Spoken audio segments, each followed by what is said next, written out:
We come to this place for magic. We come to The Last Will AMC Podcast. theaters to laugh, to cry, to care, because we need that.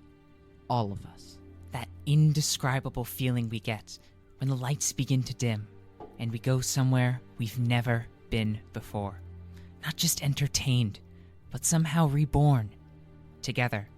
Dazzling images on a huge silver screen. Sound that I can feel. Somehow, heartbreak feels good in a place like this. Our heroes feel like the best parts of us, and stories feel perfect and powerful. Because here, they are. The Last Will Podcast. We make movies better. Podcast.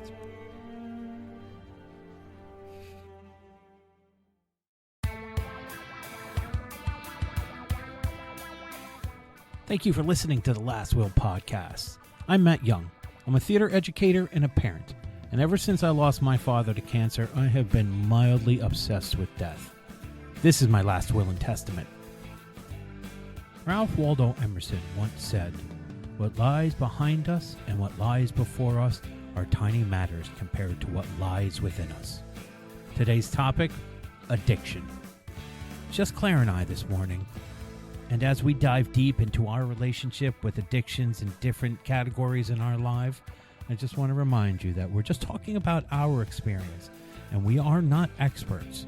So if you're looking for expert help, here are a few places that you can look.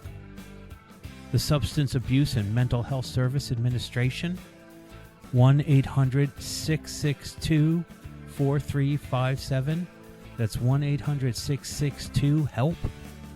You can contact your local Alcoholics Anonymous meetings, Narcotics Anonymous meetings, Smart Recovery, American Society for Addiction Medicine, which is asam.org, or you can find a therapist at psychologytoday.com.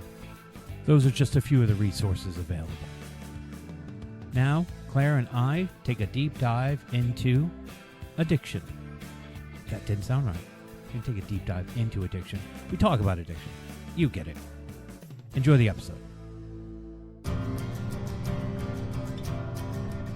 All right. All right. We're here. Here we are. All back together. No, it's just you and me, Claire, right? Yeah. Hi. How are you? I'm so cozy. Oh, you look very cozy. I'm in a Vassar swag sweatshirt, which fits me really well. Nice. And it's a beautiful cranberry color. Is that, you call that cranberry? Yeah. Not burgundy, not maroon? Do we know the difference between burgundy and maroon? I think, like, I'm looking at it and I see more, like, purple in it. Okay. Burgundy, I think, would have a little bit more brown. Oh. And maroon has... These are new thoughts that I don't think I've ever had. And the maroon has definitely darker purple undertones. So this color is what I would think you would like. I do like it. I do like it a this is lot. your color. Yeah. Vassar colors are very much in my wheelhouse. But I don't think I ever thought about the purple or the brown with the red to create maroon or burgundy. And you called it cranberry, so that's a third category that I don't think I've ever thought about. Well, that's tough because my water bottle, which has a lot more pink in it too. Yes. What is that? This also is borderline cranberry color. But the reason I even can describe colors like this is because of my job. Right. Because I kind of have to describe, like, if I'm looking at a blue, I could be looking at a topaz or an aqua or a sapphire. I do know what an aqua is. Good. Or I could be looking at, like, 8 different gemstones. So you have to, like, every gemstone has, like, more. It isn't just blue. Is it purpley blue? Is it greenish blue? Is it yellow blue?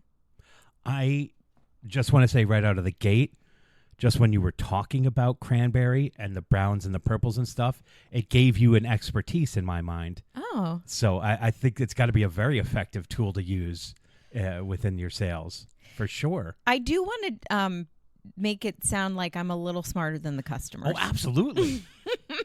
That way I'm gonna take whatever you say and your opinion. And I do. I often, like, I'll even say to the waiter, like, what do you recommend? As if they care. As if they have a... But isn't it nice for them, though, to be asked? Because people like to talk about themselves and what they like. Yes. So if you ask, every time I've asked a waiter that, I feel like they always perk up a little bit. Because then they're like, oh, I really like this one. It's really good. You'll love it. Yeah, you're probably right. Maybe I was just being a little too cynical because we went when I was on my last trip to Rhode Island. And we had a nice Italian meal there. There were a couple specials, and I was like, "What do you recommend?" And his eyes did light up in terms of describing what I liked. And then he's like, "How do you feel about spice?" I was like, "I could do spice." He's like, "Yeah, get this one." I think it was rigatoni and something. Anyways, it was excellent and just the right amount of spice. I feel like as I've grown up a little bit, I've learned to ask for help. Right. And that it includes asking the waiter for a recommendation. I don't know why I've always been scared to ask them. I feel like I need to decide what Right. I want. Well, I do spend my life trying not to be a burden to people. So Yes, same. me asking extra questions of the waiter. I'm and it's been clocked and told to me.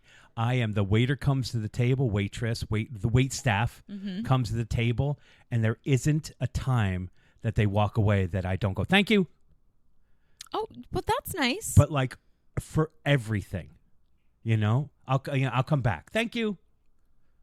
How's everything?" "Thank you." I'm just always not abruptly before, but I am always making sure that whoever is serving me is getting my full and total respect. And it's not because I think that they'll spit in the food.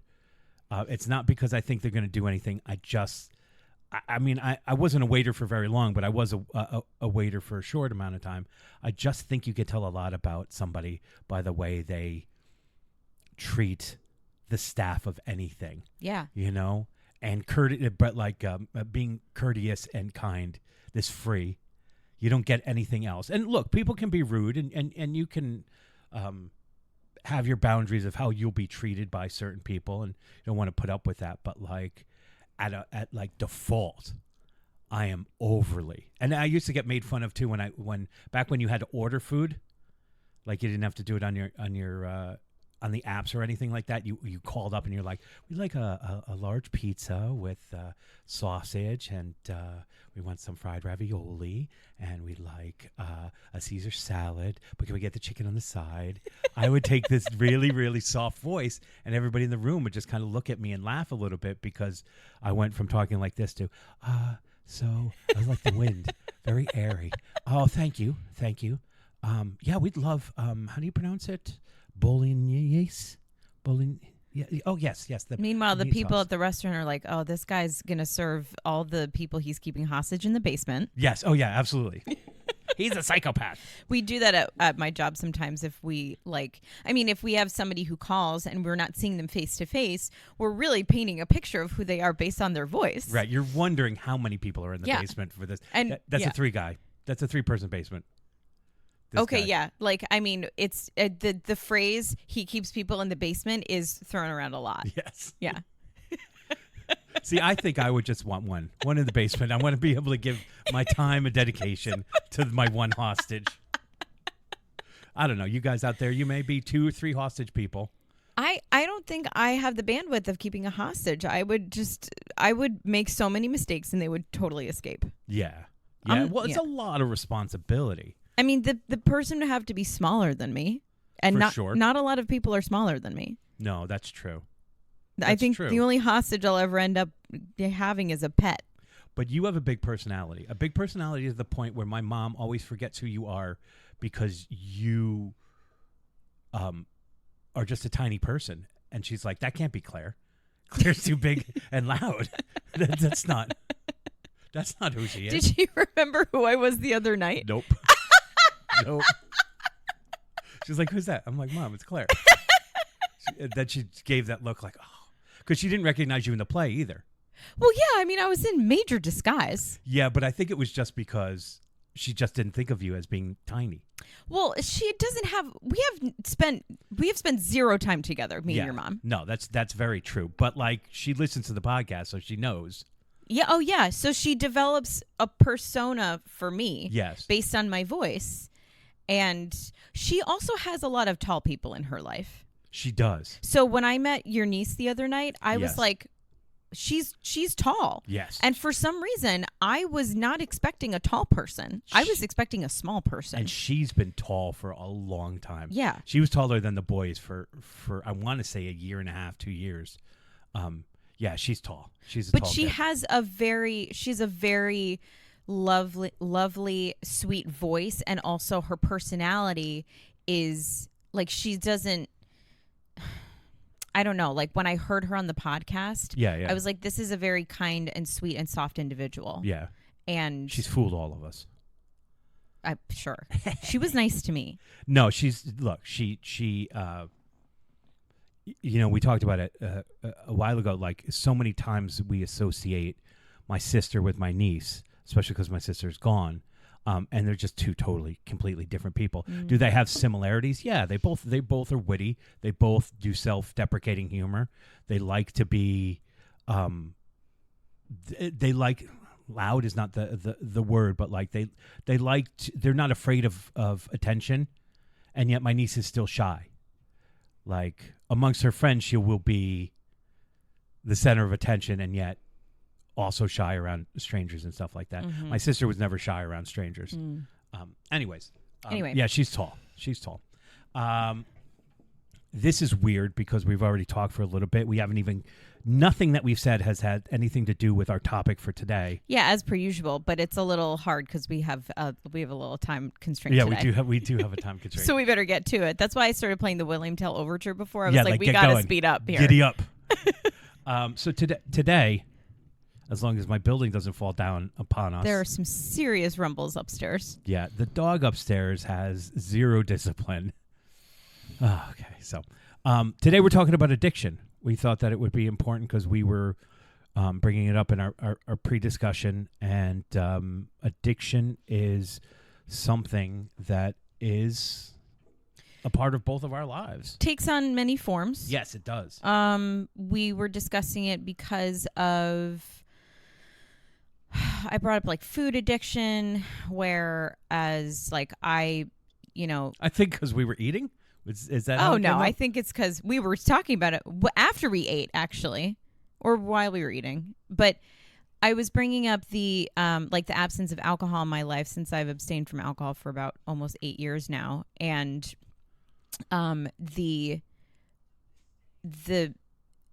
alcohol, having no alcohol in my life has then, I've noticed that I replaced that addiction with other things. So food, maybe like the bag of popcorn or the ice cream. Right. The ice cream in particular is what we were talking about. Like that time that I had no money in my life and I was so determined to have the ice cream, and I like nothing could stop me from eating the ice cream. And then after I ate it, Matt was like, well, were you mad at yourself after you ate it? I was like, no, I was a little curious. Like, what was that all about? Because I also knew it was going to happen again. I was like, Right. I better buckle up. Right. I was also actively very much drinking at the time. So, but there was a sacrifice that you were making just to fill this craving. yeah. Yeah. Let's go with the definition because Yeah. we always want to try to get to our format. Clinical definition: addiction is a chronic, relapsing brain disorder characterized by compulsive seeking and use of a substance or engagement in a behavior despite harmful consequences, driven by dysregulated rewards. Okay, start again. In the behavior despite harmful consequences. It's driven by dysregulated rewards, stress, and self-control circuits. Does that make sense? Those are some words there. Dysregulated rewards. Reward. Singular. Stress, and self-control circuits. Self-control circuits. Yeah. Okay, yeah. Key features: compulsive use or engagement, loss of control over initiation, intensity, or duration, persistent use despite negative consequences, tolerance, need for more of the substance or stronger behavior to achieve the same effect, and withdrawal symptoms when you are not engaged. Yep. So, But I have lived with, I would think, a food addiction my whole life, where I will binge eat at night. I will overeat. I will use eating as a reward system for whatever things happen in my life.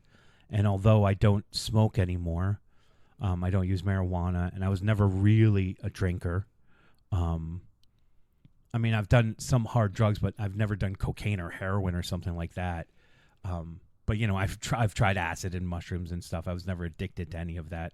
Even tried ecstasy. I've never, you know. I don't think those are the addicting kinds. No. The cocaine is the cocaine and the heroin are the addicting ones. The benzos are the addicting ones. They say that marijuana is not, but not in the same way. But the behavior of marijuana and the dopamine, I would think, that is released. Do you get dopamine when you? It's interesting because people who defend their smoking habits say that it's not addicting. Oh, I'm not addicted to weed because it's not an addictive substance. Yeah. I was every day. Exactly. And when I was younger, like in my 20s and stuff like that, if we didn't have it, like we scraped all the pipes and got the resin. I mean, we were definitely like using addict behavior. Yes, because you have the addiction to something. Like you have an addictive personality, probably. Maybe it's not to alcohol or drugs, but maybe it's to something. And so I hated being high. I actually, after I started taking antidepressants, the effect that marijuana had on me was far different than it was prior to that, because my brain chemistry was just changed. Yeah. Not to mention all of the trauma that my brain had and then led me to have to go on antidepressants. So there was a lot going on, but I never enjoyed a high, but I did it a lot. Yeah. And I wonder about this. Like, even every now and then, I'm like, oh, wouldn't it be fun to just like smoke weed? And then I'm like, why? Like, I never enjoyed it. It made my body feel cold. Yeah. And it made me paranoid, and it made me scared. And every time I was high, I was like, I need this to stop.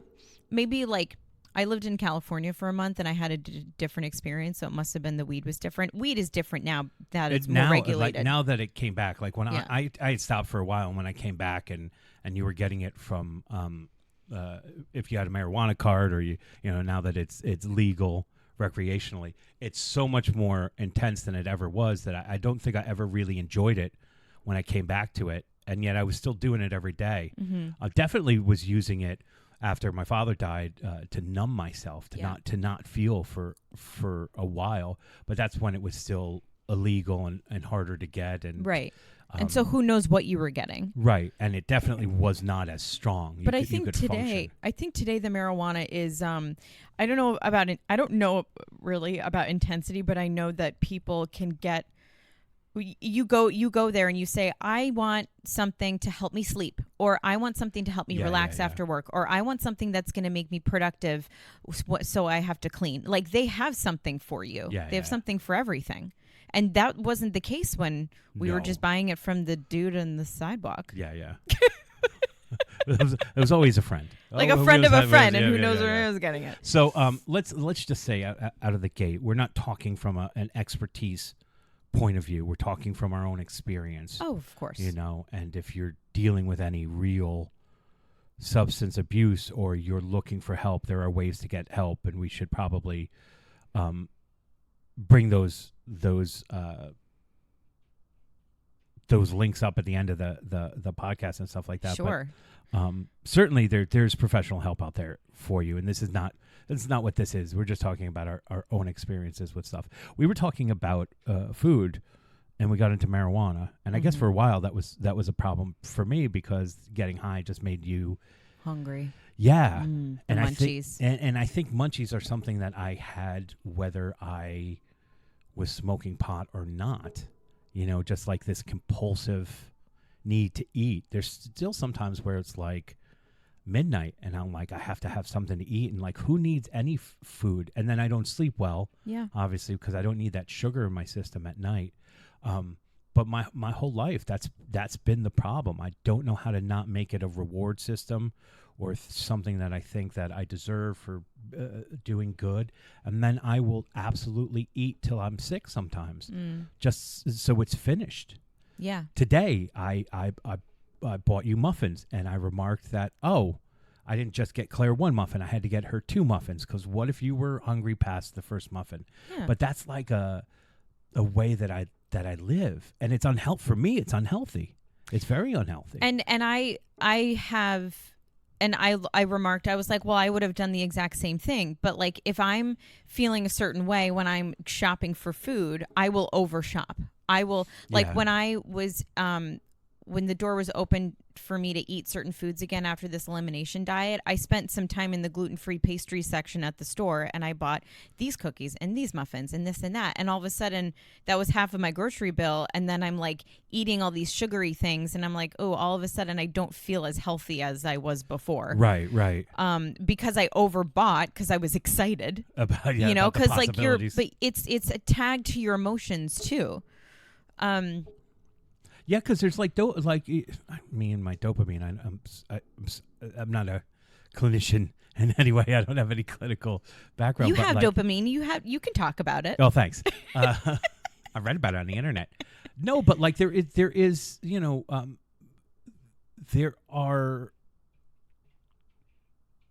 things in you that release when you get these rewards. So I definitely think there's a dopamine hit for me when I think about food, when I taste food, all of this stuff, and that's kind of like, isn't that where the addiction comes from? I'm in search of that feeling that I feel when I take that first bite, or I don't know. I definitely, some can be like self-loathing too. But where the tricky thing, and is why addiction is studied, is because of the effects it has afterwards. So you have that dopamine hit when you have the cigarette or the food or the drink, but then it's what happens afterward that you're like, wait a minute. Like the feeling that you have where you're like, I ate too much, and then like maybe 20 minutes or an hour later, you don't feel well. That's because the initial eating is one thing, but then 20 minutes later is when the food has gone from in your mouth to your stomach, and then your body is actually feeling it, and your stomach is sending a message to your brain. Yeah. That's how long it takes for the food to go from your stomach. It, like there's a 20-minute message. Well, so type why thing. isn't that response more powerful inside me than the immediate need for the food? Like, Well- because I experience that the 20 minutes afterwards, and it's not a good feeling. No, I mean, I think that's the crazy, like the craving, the phenomenon of craving. So we talk about this I'm in Alcoholics Anonymous, and we talk about this all the time in terms of alcohol. There is text about it. We talk about it in our friend groups. I think about this all the time. I think about how I've had this. I want this thing. Like even now, it's been several years since I've had my last drink, and I still think about having a glass of wine. Right. And it's not just a glass of wine. It's literally anything. I'll see people drink beer on TV, and I'm like, one beer probably would be just fine for me. Right. And it's not like I enjoy it I'm not like, oh, this Coors Light is so delicious. Right. You know, like it tastes like piss. But there's a satisfaction. Take that Coors Light. Yeah, sorry. But also not sorry. If your beer sucks. There is a satisfaction of drinking it, but it's hard to explain, because there's actually what we do say, what we kind of study and we learn about ourselves is there's a disease of the mind, Okay. and then there's the disease of the body. So, but you kind of have to focus on the disease of the mind, because then you can heal the body. Right. The body is a miraculous thing to heal. It heals itself all the time. You can eat terribly at night and then in the morning feel fine. Or It's the hope. the hope, but since I've gotten sober, I've actually over the years have learned that my body heals miraculously throughout the night. But the the problem would be after I would have that drink, I would finish the drink and then I would have to have another one. Yeah. And then there was this compulsion. Even if I didn't want to have another one, I would be like, I have to have another one. Or I bought a 6-pack and I've only had 2 of the 6 beers. I have to have at least 3. Right. And then I would end up stopping. Like if I'm having a beers, like it makes my body feel heavy and I'm peeing like every 5 minutes. You know, if I'm not going out to a bar and I have to just go home for the night, then I'm like, all right, I'm going to stop and I'm going to buy a pack of cigarettes on the way home, or I'm going to like go find another seedy friend to hang out with, or, you know, I'm always like looking for trouble. Right. And then right. the next morning, I'm like, why the fuck did I do all that stuff? Yeah. For me, with food, it's very similar. Like I will just keep eating till my body is like, you have to stop. You know, this feeling is just horrific. You know, you just don't need any more food. It's not all the time, but like a lot of the time, I will order way too much. Yeah. Often, because what if this isn't enough? And I also will, like with my ADHD, if I'm bored or restless, I will put food in my mouth. Because that's the one thing that I still, it's the one vice that I still have, but it's like a vice that I also need to live.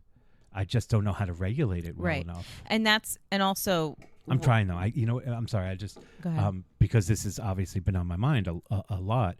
I got I ordered some food prep, so that I'll have certain meals at night.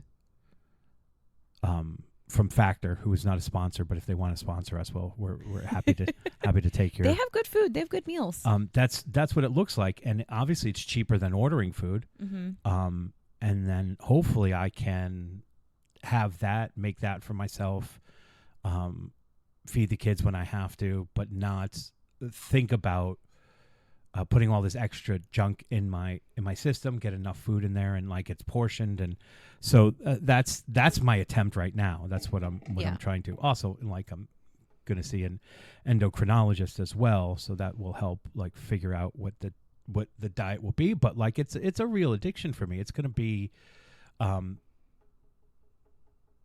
need a replacement, which is something that we were talking about. Like you said to me, I hope this doesn't seem, we're trying to rush everything in to a small amount of time, but like you were mentioning before, you were asking yourself the question, why did I get the ice cream when I needed to either pay for room and board or necessities or whatever it is, and that you were asking yourself the question of what is the need that I'm filling inside me that I don't have?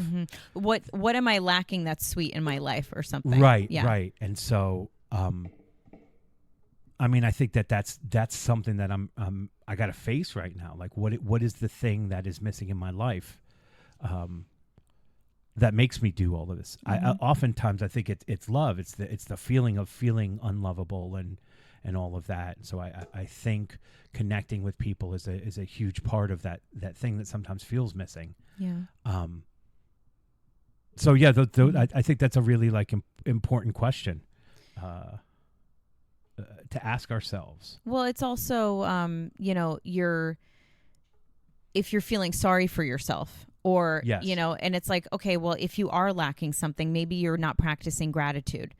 And gratitude, I've learned, is not the things if I'm making a gratitude list, I'm not writing down the things that I should be grateful for, that I like, my family or my job, because sometimes my job really bothers me. Yeah. It's more like what today, and we practiced this in our texts to each other about like our daily gratitude. Like, what was I grateful for in this day? It was really like a powerful thing when we were doing that. Those of you who've been listening to the podcast for a long time know that we for years and years and years. We did it for a while. We just said 30 days, and we went much longer, and then we stopped. I think it was a week. I asked us to do it for 1 week. Oh, it was really? around Thanksgiving, and then we did it for over a year, I think.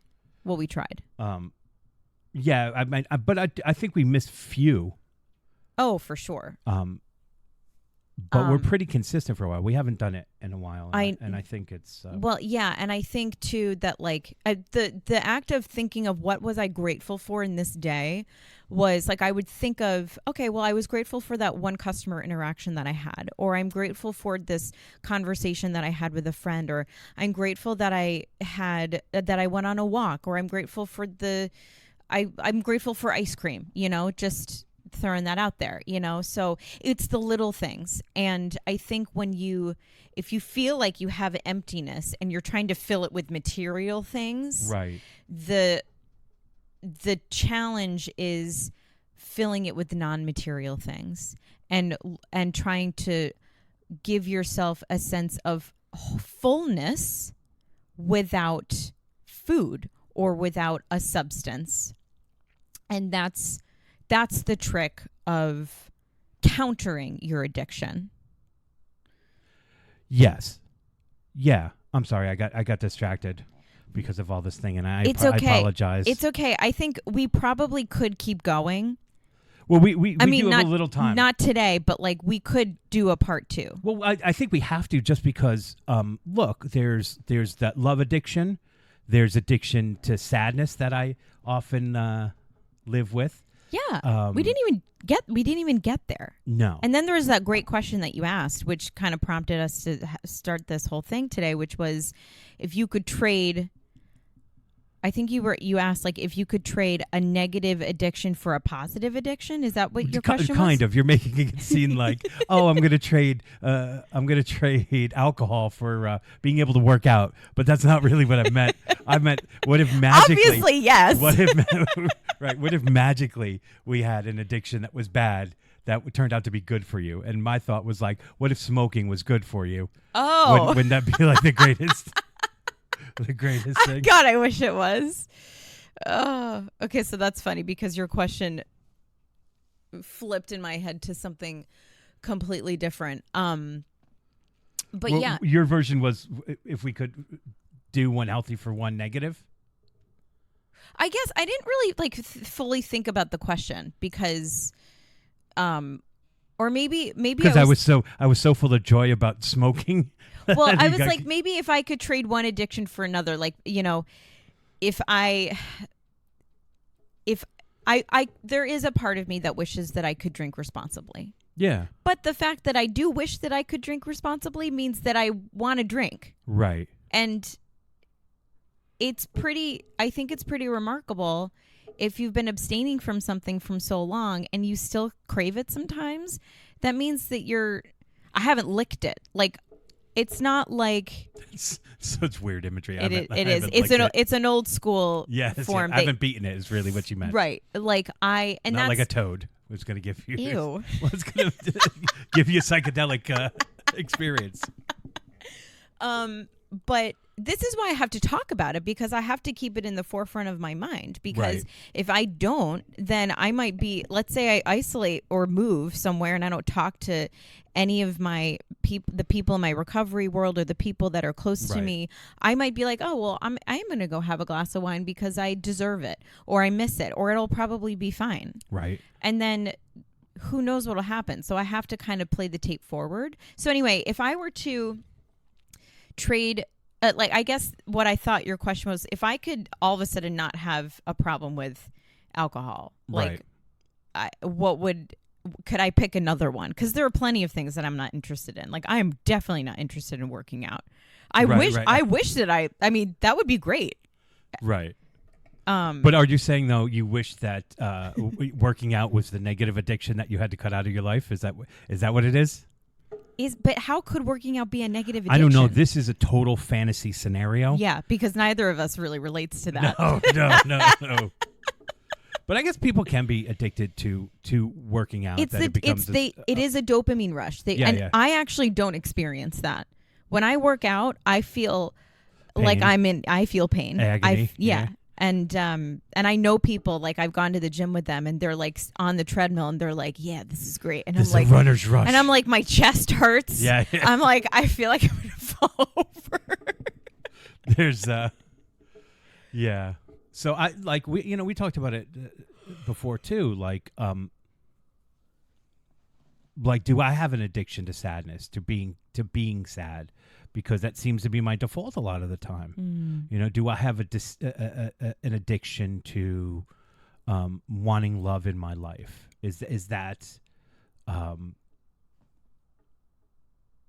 true?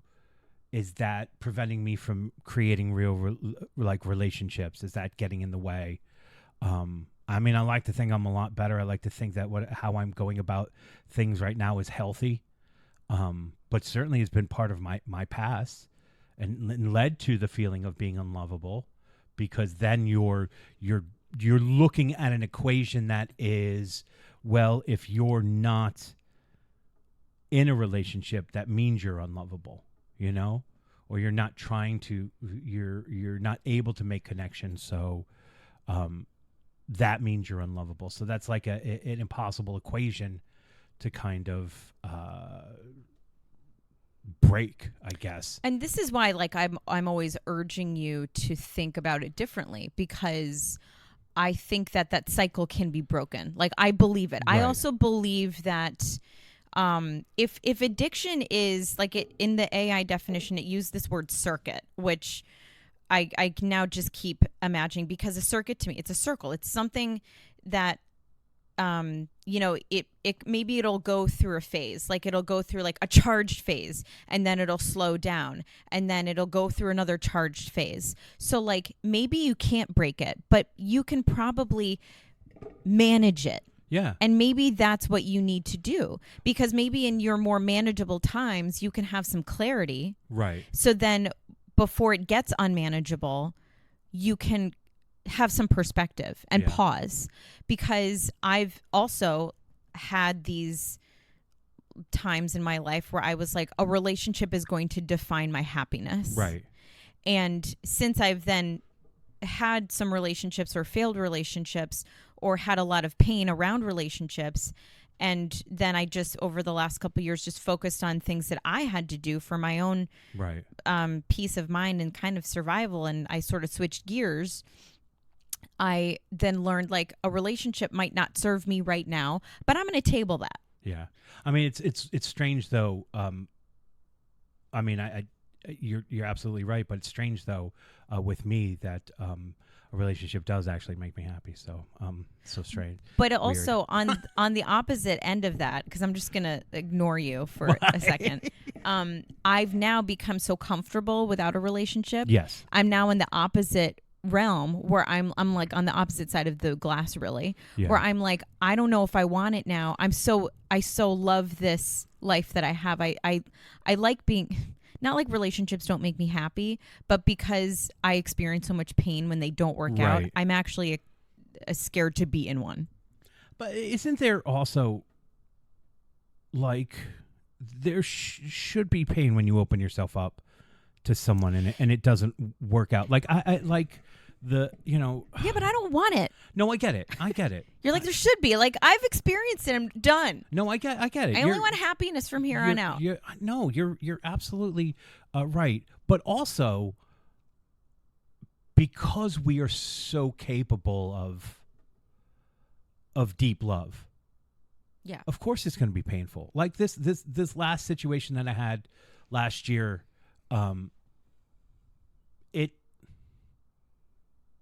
it hurt for a long time. But like also when I think about it, I thought I was being better in my approach. Maybe you were. And it still didn't work out. And even though I felt like I was the best version of myself, like it would be weird if it didn't hurt. Oh, for sure. You know? So like I didn't like that hurt. But then I find myself where I am now, and like you're okay now. Yeah, and hopeful. You're okay. You know? And there's also like happiness in the way that I'm approaching things, and there's cautiousness, but there's also like reality. And I still feel here's the thing too, is I still feel like myself. I still feel like not exactly the best version of myself, but like a positive version of myself. I feel like what I'm giving out to people is still being my kind self, is still true to who I am. Like it hasn't made me bitter. And so there's I don't want to say growth because I've kind There- of always been that way, but like There is growth. I understand and appreciate that as part of who I am, as opposed to looking at it. And if you listen to past podcasts, I probably wouldn't have thought of that as such a positive attribute. I would just think of myself as worthless in some ways. But Well, like you that- know, it's like if you think about a garden, like an annual or perennial plant, like these flowers grow in the weather where it's suitable for them to grow, and then they die. yeah. And then you're like, wow, this plant is so dead. And then it's super dead the whole winter. But its roots are still there, I think. Or Yeah, I don't yeah, know yeah. the science. But they come back. They just come back and they grow and they're just as beautiful the next spring. And Yeah. this happens all the time. It's their cycle. And so do they even come back better though? maybe, Like stronger? I don't know. Because I feel like there's the possibility of me being even because I really thought like, oh, I was the best version of myself and it didn't work out.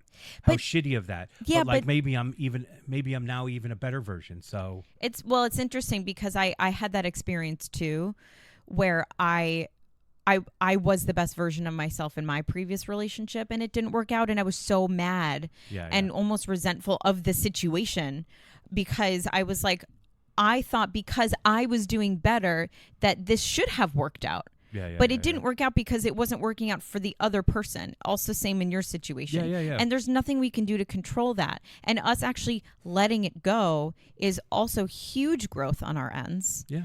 And like I said, like the body and the psyche, like we have the magnificent, like, opportunity to heal ourselves.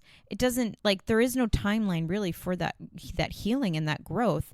But unfortunately, the painful experiences do make us stronger in some ways. Yeah. And maybe I don't know, put you in a position to meet the right a Yeah. better match for you yourself. Yeah. Or just different. Yeah. Well, we've strayed away from the topic of addiction. Always though. But Like that's if you okay. yeah. Yeah. And if you go back through our previous, We talked about this topic a lot. this will always come up with Claire and I. We wish we were unburdened with our addiction to love. No, it's interesting to sit here and have these, they're not epiphanies, but like realizations as I'm talking to you about it and where I am right now and how I feel about it all. So all that's really healthy. Yeah. I hate to cut the conversation off, but Well, like I mean, we gotta go. we do have to go. Someone in this place has to go somewhere. They have to star Mm-hmm. in their own. No, my kids are having their closing night show, and It's a big deal. it is a big deal. Closing night in the afternoon. Yeah, closing day show. So, this is a part 2. I don't know if it's just 2 or if it's 3, but there's so much more that we need to talk about. Yeah, there's so much more. Maybe we'll have somebody else next time. Somebody else the next time. Somebody else. Yeah. Okay, cool. All right. Thanks, Claire. Sayonara. Bye. Bye. So that's our show. I hope you enjoyed it. I know it's just going to be part 1. We've got so much more addiction to get to.